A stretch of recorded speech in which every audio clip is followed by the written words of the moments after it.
Hello lovely people, welcome back to my YouTube channel. In today's video, I will be taking you through how to prepare gizzard sauce. This gizzard sauce can be enjoyed with fried yam, kelewele or boiled kartoffeln. So, I will first start with washing my gizzard. Then I'll make deep marks on the gizzard. This is to make it easy for the spices to be absorbed, so we don't have to spend so much time marinating the gizzard. When that is done, I will go ahead and give it a second wash, but this time with lemon. I will put this aside for 2 to 3 minutes. Now, we can start by blending our spices together.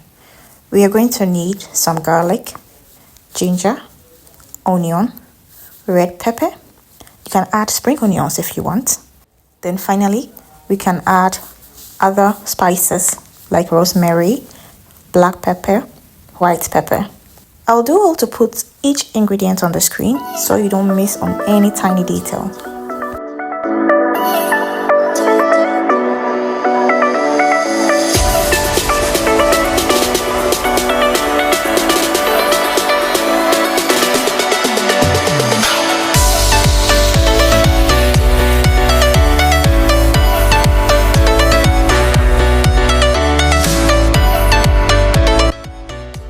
If you have come this far, it means you're enjoying the video. Please don't forget to leave a comment in the comment section, like and subscribe.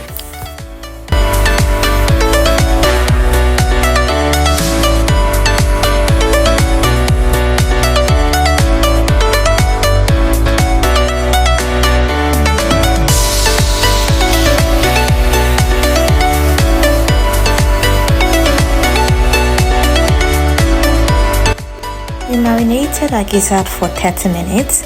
Now we can go ahead and steam it. While your gizzard is on fire, you can go ahead and cut some vegetables. I will go for carrots and onions. You can go ahead and throw in as much vegetables as you want. The more flavorful, the better. I added my gizzard and the gizzard stock to my sauce on fire, and that completes the sauce. Now, our gizzard sauce is ready. I decided to dish some of the gizzard aside for frying, and it tastes as delicious as the gizzard sauce. You can try this at home. Thank you so much for watching, guys. See you next time. Bye.